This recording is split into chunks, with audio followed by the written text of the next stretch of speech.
And I'll share screen and clean this up. All right, so we've been talking about the mechanism animation system. It's very, very cool. It's a powerful tool. It's a TMO, too many options, but it's very, very powerful. And we'll look at a lot of the different aspects of it. We've seen animation clips. We've seen the animator component into which one puts the animator controller, this state diagram that we got over here on the left. We looked at the different layers, the parameters that we use to control it. Here in this example, I have speed, direction, jump, high, and slide, 2 floats, 3 bools.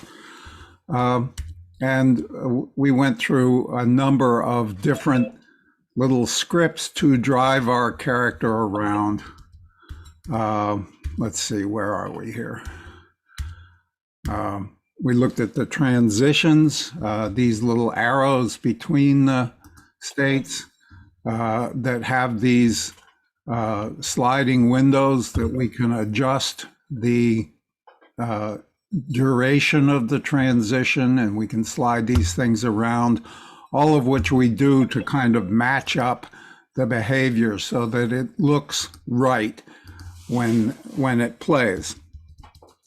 We looked at blend trees, which were tools that let us blend different animations together based on a particular value.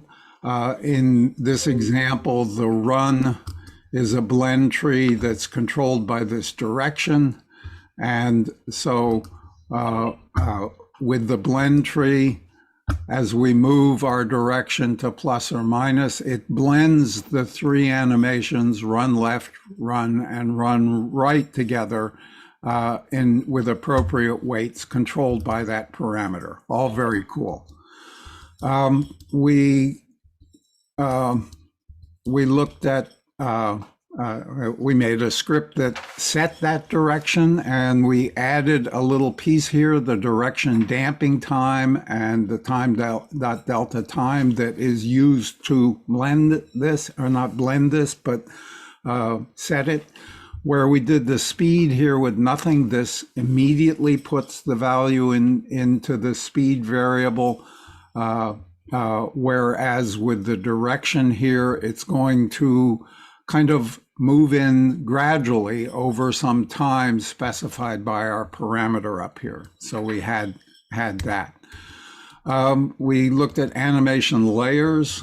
We have this extra layer here for the arms that I mentioned has a mask.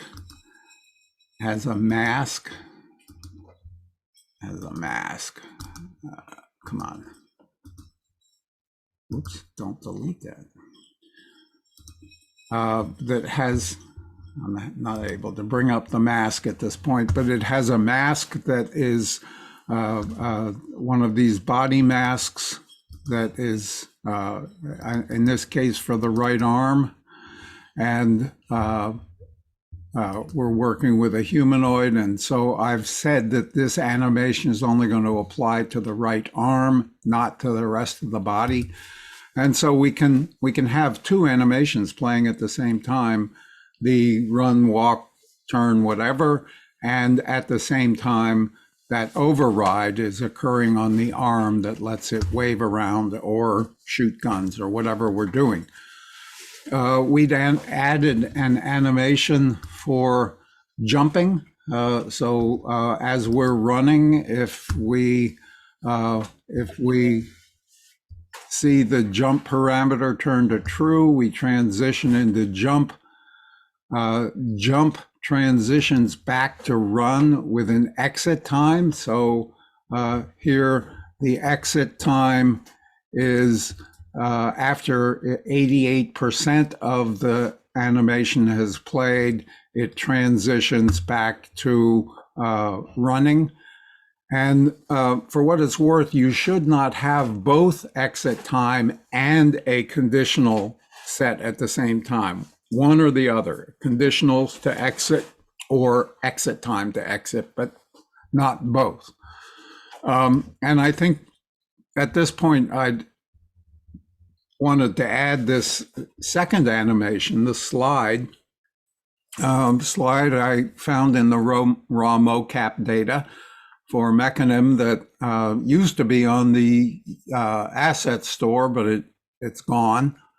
I've posted it on my Google Drive, so you can get this. It's a very nice collection of animations, tons of them. And there's also still on the asset store, there's the 3-part mocap library from C-Monkey that has over 2,000 different animations. And so I set this up with another parameter, the slide parameter, and somewhere in the code, I'm testing if the fire 1 button has been pressed, in which case I select slide to be true. So just like the jump, it triggers on a particular button press. And let me show you that. I think I'm in the right scene here. Yeah. So here we are running. I can jump with the space bar, and I can slide with the control. And so it works just like the jump. It slides. But what I've done a little differently here is I've added a behavior to the animation. And behaviors are different from the mono behaviors that we're accustomed to with scripts. A behavior on an animation is a state machine behavior. And if you open a new one, it'll come with this particular template that has all the override public functions that constitute a state machine behavior. They're all commented out, but this is the template, and you can then uncomment the ones that you want to use and do things with them. We're going to use the on state enter, which happens when the animation begins. It actually happens as the transition begins into the animation. And I'm going to use on state exit, which begins as you exit, as you transition out of the animation. So this is something that goes on specifically for this particular animation. And I have exposed variables here. I have a particle game object, and I have a protected clone, which is the object that I'm going to instantiate, that particle effect. And so when I enter this state, I instantiate the particle. I put it at the animator's root position. The animator itself has a lot of information about what the character is doing at that particular moment. It comes from these arguments, the animator. There's a state info and a layer index and some other stuff that tells you information about the animation that is running with this state machine behavior. So when I start this, I instantiate the particle. I set it at the animator's root position with an identity upright. And then I adjust its Euler angles so that it sprays out to the side or up or whichever direction I want it to point. And when I exit, I destroy that that clone that I've made after 5 seconds. So the particle system has time to play out. So this is a really powerful thing, being able to put scripts on our animations that have these different these different functions that control what's going on within the animation. And we use the enter and the exit, but there's also an on state update, which happens every frame while you're in that animation. So you can add different effects that go on during the animation. There's a normalized time that goes from 0 to 1 for the length of the animation. And so you can have specific events happen at certain times during the execution of that animation. There's also on-state move and on-state IK that are more advanced functions, but we won't talk about them. So that's a pretty cool trick, and that's how the little particle effect gets instantiated here when my character is sliding. I don't have one for the jump. He just does a somersault. Now, I'm not real happy with the way the character stops here. He just kind of stops. And so I went out to the raw mocaps and I found a run to or a run fast stop idle from the mocaps, and I don't have to change anything in my scripts, but I change things in the animator. So my animator now, when I transition from run back to idle, instead of going directly to idle, I'm going to transition through this run stop idle, which is an animation that looks like this. It's run, stop, idle. And I have a transition into it that kind of runs and then goes to the stop. I'm going to transition out of it based on the exit time. So I'm going to let this run for its full length. So it's running 93% of it. And that transition out of it comes to a stop and then goes into the idle. So now and I don't have to change anything in scripts because all we're doing is setting speed and direction in there, and it's still doing the same transition.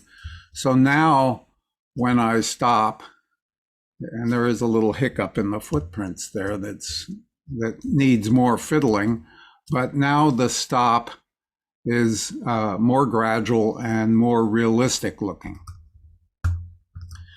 And all I did there was add this extra state and transition through it with a transition into it based on based on the speed, and a transition out of it based on exit time, so that it runs the full animation. Now there's one more trick I want to show you, and then I think we're pretty much done with animation or with the mechanism system, and that's the boost feature here. So when I press the Q key, it's going to go into slow-mo, and when I press the Q key, it speeds up, and when I press the E key, it slows down. And I do this by modifying the animator.speed. And this is not the same as the speed up here in our parameters. This is a global setting that affects all of the animations in that animator controller. And so as I'm passing through here, I'm setting the speed to 1, And then if the Q key is pressed, I'm scaling it by 4. And if the E key is pressed, I'm scaling it by 0.25. And then I'm assigning that animator speed, which if neither of these keys are pressed will be 1, the default. But if Q or E are pressed, it'll either be fast or slow.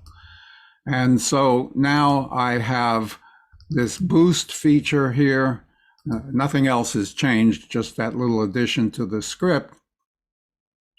And so now if I press the Q key, I'm now running really fast, and all of my animations are fast. And if I press the E key, we go into slow-mo, which actually is quite useful for testing out how well your blends are working among the different transitions. I believe you can see a little bit here of the hiccups in my, come on, trigger. I don't want to run off the edge of the world. The slide. And finally the stop.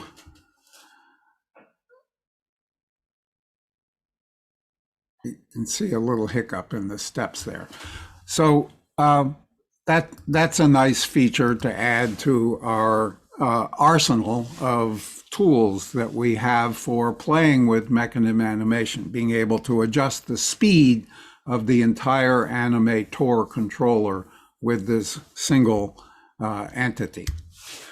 So way back when I said that our characters have to have an avatar, and the avatar here is something that's part of my FBX under the animations, and it's made by on the rig button here. We configure the avatar. We're on the FBX of our character that has all of his skinned mesh and bones and all the other characteristics of the thing. We press the configure button, and Unity will attempt to make an avatar. And this only works for humanoid rigs. This rig is, whoops. This is a humanoid rig. Other rigs include the generic and the legacy that we'll maybe talk about in a little while. In general, Unity is pretty good at figuring out what the setup is of a character. It goes through all the bones and it figures out which ones are the head and the neck and so forth. And if it's successful, you'll get a little check mark here next to configure that shows that it worked. Before making the avatar, this is what the FBX would look like. After making the avatar, you get this extra little item in here, the dude's avatar. These avatar assets don't look like much. They're just, their inspector just has a configure button on them. So in the occasional case that Unity is not able to figure out the structure of your character, you'll see an X next to it. And if you see the X next to it, it means you have to configure it manually. You have to press the configure button, and the editor will ask you to save your scene. The reason is that it goes into a configure mode that's kind of like the mode that the ragdoll went into when we made ragdolls. And it displays all the underlying structure of the character, their bones and muscles and so forth, for the model that you're working with. And you have to go in and kind of like we did with the ragdoll, locate different pieces of your character and map them onto the specific places. I haven't actually run into any humanoid characters that require doing this. Unity usually does it pretty well. But if that auto mapping fails, you have to do this and put it together. Now, if you have such a pathological character, and you happen to have a bunch of these pathological characters, you can save the mapping into a human template file, which you can then use on all of your pathological characters. Whoever's making your model may be following some kind of consistent but non-standard naming convention for the skeleton that Mechanim can't understand. So you do it once, make the mapping, save it as a human template file, and then you can just apply that to any of these pathological characters that you happen to have. We'll see other examples, the generic and legacy. Generic animations allow you to use the Mechanim system, but it doesn't have some of the features that are available for humanoids. Legacy is the old-fashioned method, which I believe we actually used with the LERPS character way back when we were running around underneath the lights. So again, I mentioned the free mocap animations, and the from SeaMonkey, and the ones that used to come from Unity are on my Google Drive. I'll warn you, these are all raw. And what raw means is that some of the animations, they're all motion capture animations. So they had some guy in a funny suit stand up in front of a camera, and he's got buttons on his elbows and hands and so forth that show in the camera. And the actor would go through various motions, sometimes many times. He'll bend over 3 or 4 times in the animation. And what you have to do is trim them correctly. You have to pick the start and end of the animation. And if you want it to loop properly, you have to tune that all up. So there is considerable fiddling still to use with many of these raw animations, as they're, that's what they are, they're raw. So let me show you here in another little game here. This is just to demonstrate how easy it is to now apply the animator controller that we've designed in this previous exercise. I've got the idle run jump controller here in this one. And I have just a handful of characters that I got from various places. I've got Robot Kyle. I've got Goober, this goofy one. He's really old. He's from like Unity 4 or something like that. LERPS is also an old one. And here's the example of the original LERPS animations. But it turns out that his skeleton is standard, and an avatar was able to be made for him without any fiddling around. And here's Mr. Gray, this alien. And so these are all running using the run jump, the idle run jump. And so they all behave exactly as one would expect.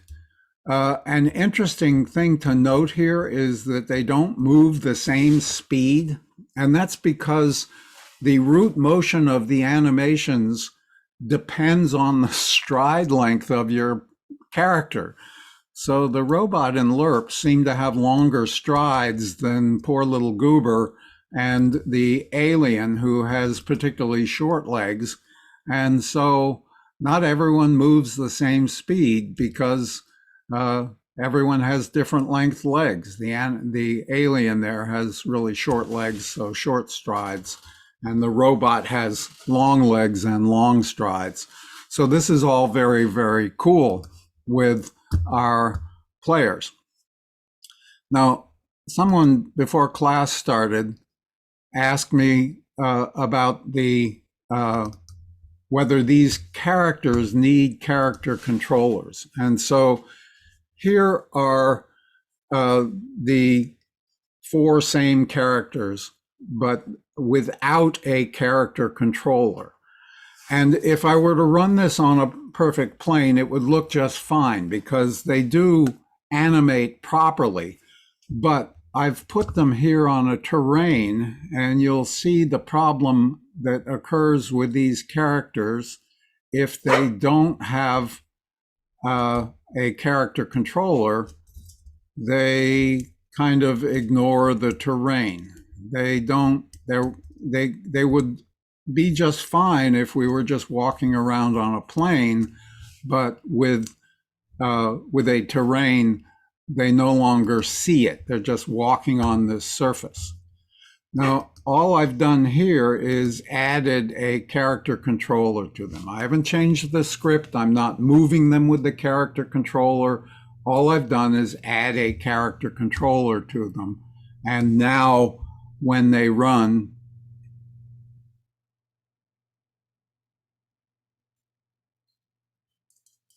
they properly run up over the terrain and follow the bumps and do what they're supposed to do. So with these characters, the character controller is an essential component here in order for them to be able to navigate anything other than a flat plane on which they would move. And this is all still using the root motion system. So that's all very cool, and these are examples of antique characters that work just fine. Alien, I believe, is a little bit more modern, but anyway. So let me stop sharing there and entertain any questions about Mechanim and animating humanoid characters. We'll come back and animate some non-humanoid maybe later. When you had the buttons to speed up or slow down, what would happen if you press those multiple times? Well, the way I set up the code, oh,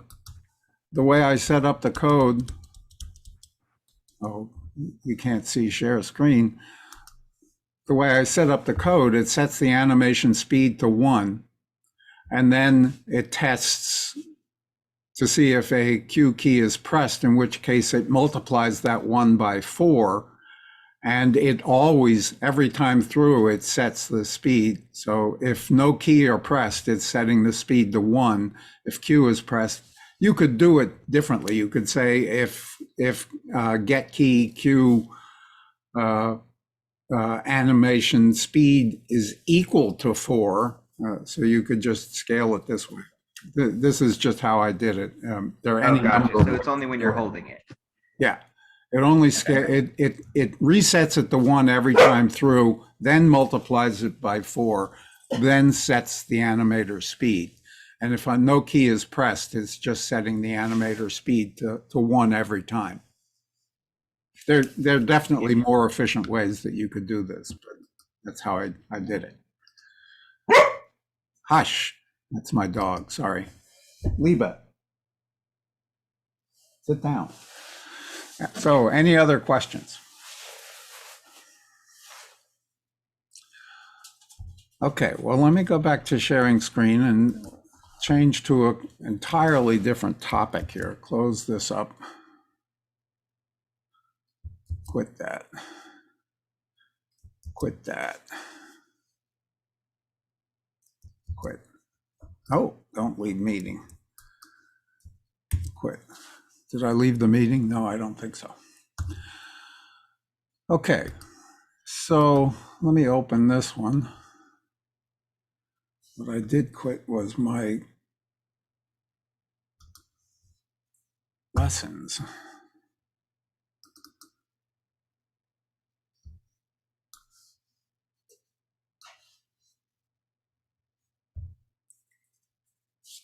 I'm sharing now, right? Okay. So one of the nice things about this mechanism system and the way that it sets up the animations and controls them and moves our characters with root motion is that we can use exactly the same controller for our NPCs, for our AIs, for our non-player controlled characters that we're going to have in our game. And so the idle run jump that I've set up here that is controlled by speed, direction, and jump when a player is doing it, we can set up an AI to use that same animator controller, and we don't have to do any work whatsoever except assign values of speed, direction, and jump in our AI's script. And so, of course, we're going to have a different script to define these parameters, but we don't have to deal with any of the issues of the animations or the movement of our players. They'll all follow the root motion of our character. Now, I'm going to use the term AI to describe these things, but by no means am I making anything that borders on true artificial intelligence. These are probably more appropriately called artificial behaviors. And basically what our artificial behaviors will do is know where the player is, and as appropriate, they'll either approach the player or avoid the player, and perhaps do something when they're at just the right distance from the player, i.e. attack. So to start off here, we'll make an AI or an AB, if you want to call it that just does some random stuff. It just kind of wanders around, and at this point, we haven't targeted a player yet, but we will in a little while. This will be just our random movement here, and I'm going to call this idle. Now, when we set up AI characters, we're going to take control of the update. We don't always do this, but in this, I'm going to show you how we will take control of the update using a coroutine. And the reason we use the coroutine is that we then have control over how often the AI's thought process occurs. We can either update it every frame with a wait for next frame, or we can update it every fixed update, or we can update it after waiting a certain interval. So depending on how frequently our AI has to do its thinking, we can control that. So we're going to use coroutines of type IEnumerator to update the position or update the activity of our little AI. So we'll be using this yield command. It can be a wait for seconds, or it can be a wait for next frame, or whatever we want. So in the wandering AI, I'm going to have a number of exposed variables. With these AIs, I'm frequently using the idea of two circles, an inner distance and an outer distance. And we will trigger different behaviors, whether they're inside the outer distance or outside the outer distance, and whether they're inside the inner distance or outside the inner distance. So this gives us kind of some control over what our player does. I have things like the idle time that I'm going to randomly change the target that our little player is headed to, a debug Boolean for turning on debugging. And then I have these two damping times, one on the speed, one on the direction, and then privates for the animator, the target position, and the start time that we'll use inside the thing. So in Start, which I've made an coroutine by making its type I enumerator, I'm going to do a get component of the animator so that I have that. This is that caching business that makes life more efficient. I'm going to call a little function reset direction, which is the thing that kind of throws the random target out there. And I'm going to catch a copy of what time it is when we started here, because I'll use that to trigger random changes of direction. And then I'm going to start a while true loop where I yield return start coroutine idle. Now, remember, since start is a coroutine and the yield return start coroutine is going to block. And so this is going to hang at this in this while true loop until idle finishes. And that doesn't make any difference here, but you'll see later it makes a big difference, and we use this a lot. So reset direction, the thing that throws kind of the random target. Here I'm using that outer circle distance, and I'm throwing a vector2 random inside unit circle. So this is going to give me a two-dimensional vector that's somewhere inside a circle with radius 1. And I'm scaling this by the outer distance. So it's somewhere in a circle around that position. It's a two-dimensional vector, but of course the target position has to be a three-dimensional vector. So I take the x and z of this xy two-dimensional vector and make a three-dimensional vector out of it with the x and z and 0 in the y. And I'm going to add that to the animator's root position. So the animator knows where it is. That's its root position.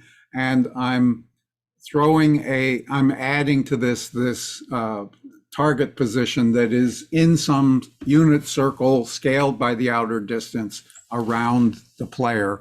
And I'm also catching the start time here because every time I reset the direction, I want to reset the start time. We'll see this animator class used for a lot of stuff, and it has things like root position that I've used here, but it also has root rotation.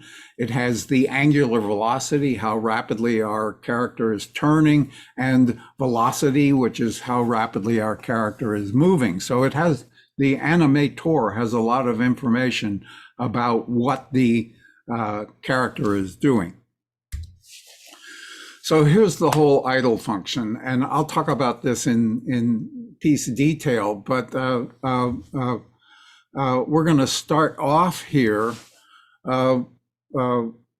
with some random activity. I believe my little player here in the AI world has two animations, a jump and a dive, and I'm going to trigger them again just by setting the parameter jump or setting the parameter dive in my character here. Here I'm in Wander. Let me get in Wander. And in the hierarchy. And here's the teddy bear who has the idle run jump. And the idle run jump has it has the run animation. And the run animation, by the way, is the same blend tree that we used before. So we're not inventing anything new here for the run. And the jump and dive just transition based on the Boolean parameters here. So the way I'm doing this is I'm throwing a random number in the range from 0 to 500. And when that number comes back 20, I'm going to do two things. I'm going to trigger the jump, and I'm going to reset the direction. So the number 20 comes back in the range 0 to 500 about 1 in 500 times. And we're running at 50, 60 frames per second. So this should happen about every every 10 seconds or so. And of course, you can adjust how frequently this happens by increasing the random number range, which would lower your probability of randomly throwing a 20. And if I randomly throw a 23, it does the other animation, the dive. So in controlling our animator controller, we had the speed that controlled our movement forward, and we had the direction that turned it to the right and the left. And we're going to use those here. In our character, in our player controlled one, we set the speed based on v squared plus h squared, the horizontal and vertical axes. But with our AI, I'm just going to have it be either 0 or 1.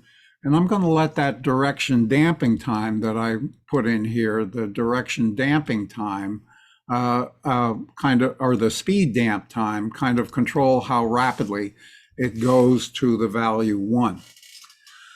The direction was plus or minus 1 to turn to the left or to the right based on the h value.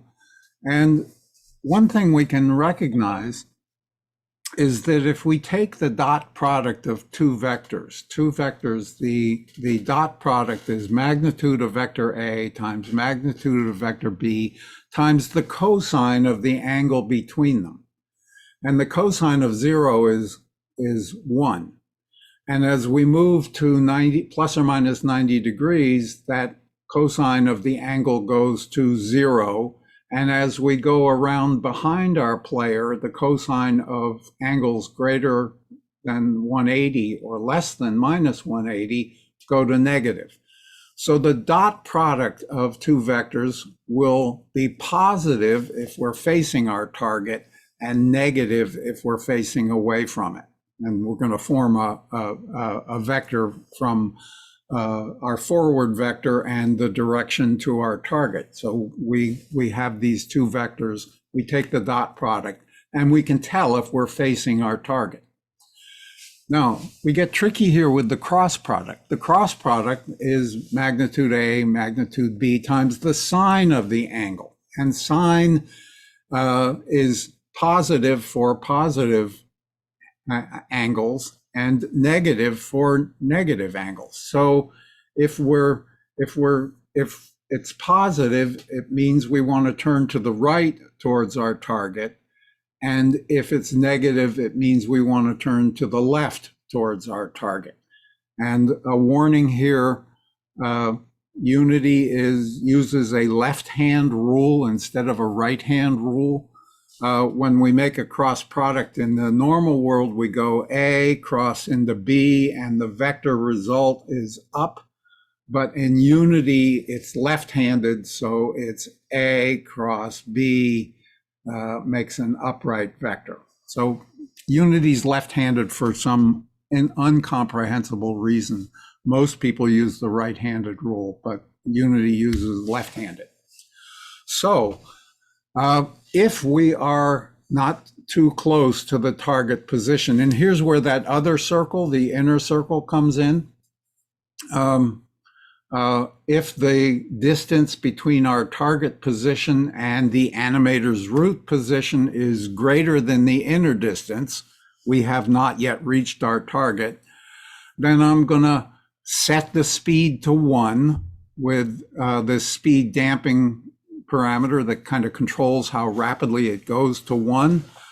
I'm going to get my current heading, my current direction, by multiplying the animator root rotation, which is a quaternion, times the vector forward, the 0, 0, 1 vector.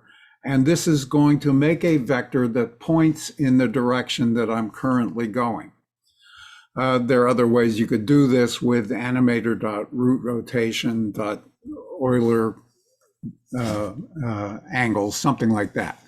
The wanted direction is the vector between our target position and the animator root position. So I now have these two directions, the way I'm going and the way I want to go. I form the dot product between them. If it's greater than 0, then I'm facing. And my and the direction that I have to turn this 0 to -1 to +1 for left or right is just the y component of that cross product vector that I want to turn to, and it's going to go either plus direction or minus direction. If I'm not facing my character, I would want to turn as quickly as possible. And so here's one of those horrible pieces of one-line code that makes a decision. Direction is the cross product's y component greater than 0. If it is greater than 0, we use a 1. If it's not greater than 0, we use a -1. So this is going to turn us as fast as possible. And then just to ensure that everything's copacetic, I'm going to clamp that direction to be in the range -1 to +1. So if all these cross products have resulted in some number greater than or less than -1, I'm clamping it. And then I just set the float direction to that thing with a damping time, and my little character does what it's supposed to do. Now, if, on the other hand, we're inside the inner distance, that means we've reached our target position, and I just reset the direction with that little function that throws now another random point within that unit circle scaled by the outer ring around my player. Just to make sure things are completely random, I've been keeping track of the current time, and when it's greater than the start time that, remember, got set in reset direction, plus this idle time, how long I want it to continue to seek a particular target. And if it ever exceeds that, I call reset direction, which of course, again, catches a start time. And then here's a yield return null. That's the same as wait for next frame.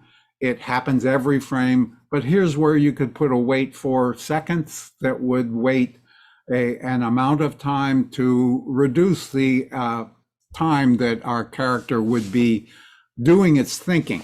And remember, the animator is what's handling its motion. So the fact that it's only doing this thinking every 1/10 of a second, it would still run, it would still jump, it would still do all the different things that it does.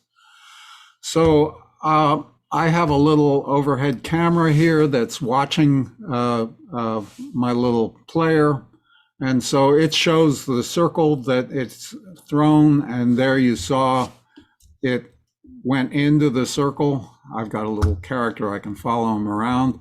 So it's doing the running and jumping, and there it went in the circle. So it threw another random one over here, and it's continuing to wander around, doing stuff, turning, jumping, diving, and setting new random positions where we lost the guy. So there's the little character. And this teddy bear is just a character found somewhere. And it's just using the same run jump controller that I used with the dude back in the last animation on making a player. And I'm going to stop at this point, but I'll show you where we're headed with this. We're going to have a follow character. So here's a follower. The follower always wants to get in that little circle in front of my character.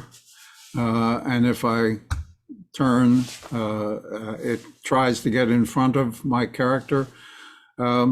This offset is something that is a common mistake with people with AIs. They make them track the specific position of the character, and so you end up with the AI in your face, and you often can't see it because it gets behind you. But this little follower always comes to a spot in front of the character. We can chase our little character here, which makes it want to run away from my player. we'll set up a pet that has a more complicated behavior where it kind of does the random idle, but at the same time, it sticks with my player. So it sticks around, but when it's close enough, then it goes into some kind of wandering behavior. And it does that wandering as long as it's close enough. But if it ever gets too far away, it starts tracking me again. So lots of different stuff that we're headed for. We've got a wanderer, we'll make a follower, a fleer, and then combine the two into the little pet AI. So I'll stop there. I'll stop sharing, and I'll entertain any questions. And I'm sorry I went a little over. On the reset direction, I was a little confused. Is the target position where the AI wants to go? Yes. Okay. And so the way we do it, we throw a random number inside a circle.